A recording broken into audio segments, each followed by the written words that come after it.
to another episode of Coffee with Coaches. My name is Scott Ellis, and I'm joined by men's tennis head coach Dejan Stankovic. Dan, how are things been going for you this summer so far? Yeah, so far so good. We've had a lot of changes and different ways we're working, but it's been going great. I've been enjoying the outdoors as much as possible. Trying to, I'm really excited that the courts are opening up. So I know that a few of our players have been hitting the courts, so that's exciting. But it's been great so far in the summer. Right, and men's tennis has always had an international feel to it. Because of that, with everyone spread out, how challenging has it been to stay in touch with everyone? It's challenged because we have players in California and then we have players in Singapore and India. So trying to find a time that all of them can jump on is a challenge. However, we've been having team meetings once every 2 weeks where everybody jumps on, and we discuss the update on BU, the update on the following semester, the update on the summer. We also have these exciting challenges that we do with the team every call. So last call was name as many women players on the women's roster as you can and where they're from, and then we kind of split them into two, and whoever wins, or name as many schools that we've played in the past. Right. And kind of challenge them. So we do those fun challenges on the call to keep it also interesting and fun. And then they have also outside challenges. How many miles can a team run this semester or this week, or how many first serves can you hit, or film yourself hitting a funny trick shot. So we do a lot of those kind of challenges to keep everybody connected and staying together. But it's been great. I've had, I think, 4 or 5 players reach out specifically to coach, assistant coach, and me, talk about how much they love these meetings. So this quarantine that has forced us to have these team meetings has been really nice. I feel that this guys in this team will be more closer than in the past once we come back, because we've been having already 4 or 5 calls with the new incomers. Right. And you mentioned naming the players on the women's team, and that brings up a couple of questions I wanted to ask you. I mean, for yourself, you've been at BU for over a decade now, and you start off as an assistant on the women's team before moving over to the men's team. I mean, how would you describe your experience at BU working with both teams? It's been great. I think that there's many advantages of the way my path has gone. I've worked as an assistant for Leslie for 4 or 5 years. I took a year break for my dissertation for the defending, and then I took over the men's team mid-year. But I think working with Leslie has got me, one, become a better coach, learned a lot. Even though there's some differences in men and women, as far as tennis goes, it's the same thing. So learning a lot from Leslie, also learning about everybody in the athletic department helped when I took over the men's team, because they were, oh, hey, Dan, they already know me, versus trying to kind of go in there and get to know everybody. So I think that has also been a huge help. And I feel like the guys and the girls are over so close that at times, even though I was the assistant for the women's coach, I've coached some of the men, or have said, hey, try this, or we've played these kind of fun challenge matches where we played mixed doubles or singles against each other, and then we laugh. So they're so connected in many ways that you kind of feel like you're a part of this huge program, not just the men's team or the women's team. And I think to this day, it's been the same. I know Leslie and Rachel know all the guys, me and Jesse know all the girls, and it's kind of like this big tennis community at BU, which is amazing experience. Right. And speaking of experiences, the teams, y'all always, especially during spring break, usually end up going to the same destination, whether Florida or California. And I want to ask you, y'all were in Florida when the pandemic really hit the country. And what was going on during that time while y'all were training and getting ready for matches in Florida? Yeah, I think so. We were both in Florida the women's team at the time were in Miami while we were in Orlando, so we were just in two different locations. However, for us specifically, we came there. We knew that this was going on, but BU and everyone assured us it's fine, and talking to all the appropriate people in Boston and health professionals. So we went there. I think the guys felt comfortable. I felt comfortable. We started practicing. We were there for a couple days. We played one match. We lost 4-3. That was close. We had chances there, but anyhow, the guys played really well. I was really proud of them. However, once the news started coming out, like the NBA, stopped, and because all the internationals and a lot of the guys, Americans on the team, love the NBA, so they watch it, I think, every night. So once that stopped, they started actually having a little panic. And I think it was more in the sense of like, will I be able to get home? And more specifically, again, the international players, can I go back to Germany? Will I be able to go back home? Because the flights were starting to get canceled and the borders were starting to get closed. So what happened was basically I reassured the guys that, hey, whatever happens, we'll do the best we can in this situation. So we can't control if this flight's going to get canceled or if that border is going to get closed. But if you need to go home, you can go home now, right? So and then that was I think Tuesday night, and then on Wednesday morning we got a call from Glenn Hoffman, who was our sports AD and admin, and said, you guys are coming back to BU, and he even offered that BU was going to support the guys if they wanted to go directly home. But I think out of 9, 8 guys came back with us to Boston, and one went home. He was from Michigan, so he went home, Mark, the senior. And the other guys came back here and then got their stuff and basically went home. So I think it was kind of we were actually getting ready to go play Creighton that morning. So I picked up the team in the van. We started going into Creighton. Glenn called me. And I think we were 5 minutes. I wasn't even out of their, like complex where they were staying, because they were all staying in one house, and called me and said, like, you guys are leaving in, 3 or 4 hours, get packed up and go. So I turned around, told the guys, get packed up and we're going to go. I think it was they love living in one house, by the way. So it was nice and easy. I don't know what they played, games and, Xboxes. And then there was a big, water park right there. So I seen a bunch of them at the water park. So it was really nice that they were all there. But basically that's what happened. We were going to basically ready to go play a match. And 5 minutes into the trip, we turned around and flew back, and it was pretty, in my opinion, pretty smooth for the most part. I think that the guys already knew, because I had a talk with them the night before, that things could, happen like this.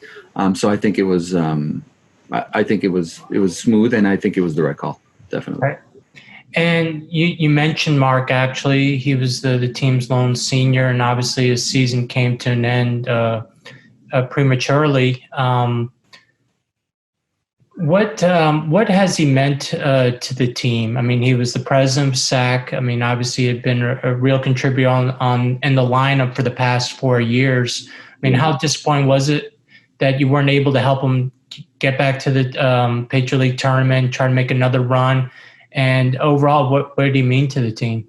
Yeah, I think as far as the Patriot League goes, I think he was very upset. Obviously, I think the whole team was. I think this year they felt like, we felt more prepared. We felt closer as a team. We did a lot of things that I think would have made a big influence. And usually we were on the going up because we had so many injuries this year. As Mark was one of them. I think he had a back injury starting in September. So basically, we were kind of bubble wrapping him. Or some other guys as well, to kind of last the semester. And finally, I felt like after that first match on spring training, we were all like healthy and ready to go. So I feel like the whole team was disappointed, but he was really disappointed. Obviously, he's played in all 3 conference tournaments in the past. I don't know how many matches he's won for us, but he's won a ton of matches and a bunch of really close 4-3 wins, like his sophomore year. 4-3 win, clinching the match against Navy It was 3-all, and he was the last one on. So, he was just a leader on the team. I think since he set foot on the team, basically, his freshman year, just the things he does. He's one of those players that doesn't talk much in the sense of he just does it. He's in the weight room. He has a 3.5, 4.0 GPAs. I think he had a 4.0 this semester. He does so many things away from the camera, or as we call it, or off the scene that go unnoticed, like helping guys pick their classes, helping guys going, oh, go talk to this teacher, do this. And basically but he doesn't, it's not that he kind of, the way he does it is so smooth. It's so like, oh yeah, I'll do that, versus you need to do that, right? So he does all these things and they just see, oh, Mark does it. So they either copy it, or if they ask him, he'll mention, but he was never in a sense of like, oh, you need to do this, which was, his leadership is unlike I've seen in the past. And another thing is, we still stay in touch, by the way. I actually just spoke to him a couple of days ago. I send him funny text messages. He sends me back. So he's going to be back watching us play. We're going to, hopefully, if the semester goes by, we can, make a little senior day / weekend for him in New York while he's back at work in January when the season kind of kicks off. But he's been one of the best players ever, I think, in our program, that just does everything right. I mean, he's a BU person. He's a Terrier in every sense of the form. And like you said, he was president of SAC, which represented our team. I mean, he's been, I think he's done everything. He has basically connected the two teams, men and women, and he has connected our guys to other athletes in the department, which is a huge step forward. Because I think when I first took over, that was one of our things where, we were kind of like the tennis team, but I don't know if the guys knew a lot of other people on campus. And I think he kind of bridged that over the 4 years that he was there. Right.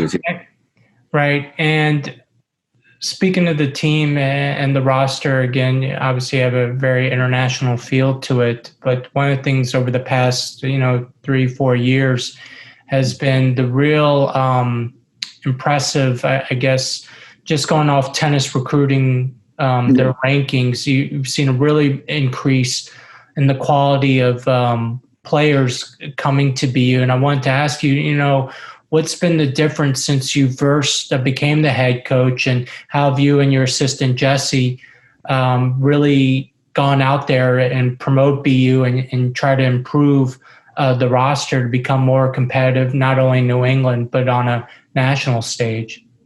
Yeah, I think a couple of things go into the recruiting. I think we've done a few different things in practice, and just which reflects our performance. Recruits obviously see that, recognize that, and then I think that attracts them. But increasing the level of our schedule has also been one of the major improvements that we've had. And I think all of that helps with the recruiting. I give Jesse a lot of credit. Also, he reaches out to, I think, hundreds of American and international players a year. I think that's one of the biggest things. But again, I mean, it all comes down to we have a great school. We have a great business program. We have a great communication program, great engineering. And basically, we kind of know the player that is, oh, you're a BU player. Basically, you do the initial call and you're like, oh, he seems like he could be a BU person. So I think it's also been a much better way of weeding out the ones that are, the ones that are maybe not as I would really want to come to BU, versus the ones that are, you're like, okay, this player wants to come here and he is a BU person. But and then obviously, getting some good players such as Mark, who was actually American, doing better, and then, getting better players as we go on. And I think moving up in our conference, knocking off Navy a few times, and other, Lehigh and other big schools, helps in the conference, but also on the national level, playing Miami's and Michigan's and, all these big schools. I think those are big things. So my next question is, coming off that, what's the next step? How do you take the program to the next level? Yeah. I think I think we're already getting in the right direction. We're leading, so I think advancing our practices is a big level. I think we've already kind of made a huge difference on how we get them to the next level. Keeping up with the schedule is a big thing, because I think that us playing higher ranked teams finally gives our athletes more exposure to those challenges, and we actually win a lot of those matches. And I think that that's really the biggest thing that we can do, is just provide them the challenge that they need. Especially the fact that this year in particular we have 5 seniors returning, so that they've been through it all, so they know how it is. So I think that just keeping up with that is one of the biggest things, like keeping up with the practice, keeping up with the schedule. I think working with 5 seniors is going to be a lot of fun and a lot easier, because they know the importance. I don't have to remind them of the importance of working out and staying in shape and eating healthy and all that. And that's another thing that we've actually, by the way, done better. We've started meeting with the nutritionists more often to kind of, some guys to put on muscle, some guys to get in better shapes. Because I think at the end of the day, we've done a lot of tennis specific things, and they're good at it, and they can, obviously everyone can improve a little bit, but I think the little things that need to be, that you need to get to that next level are the things that we're trying to now knock off, like the nutritionist, making that a little bit better, tweaking the practice a little bit better, giving them harder competition, knowing when to play which guys because of injuries and that kind of stuff. I think that's basically what's been I think is going to make the difference. And then also knowing, like, having them, stay in school. I think which they've done great this semester. I mean, this is one of the best GPAs they've ever had. So I'm really proud of them. Right. And one final question. I mean, what do you love about the sport of tennis? Why have you been involved with it for so long? So yeah, that's actually a great question. I think I love the competition. That is my favorite. I want to go and play tennis. I like practices, but I love competing. So, and I think if you don't love to compete, I think any sport is going to be tough to, really be into. But tennis specifically, I grew up playing tennis, and I started a little late. I started around the age of 11, which most players started like 5, 8. So, most of the guys on the team did start that early. And, through the first couple of years, I've been losing and losing and losing and losing and losing. And finally you win and you get better and you're like, oh, I can do this. And then you start getting better and better and better. And as you get better, it's more fun. And it's more fun, you start trying to, you start really loving it and doing the little things that make it a difference. So that was one of the big things why I got involved. And I always had this crazy drive of teaching. I love teaching. I love supporting people and making them feel better and making them be better people. So kind of those two things combined, being this tennis coach, is perfect for me. I do exactly, I kind of compete now through them because I think that's actually a better way.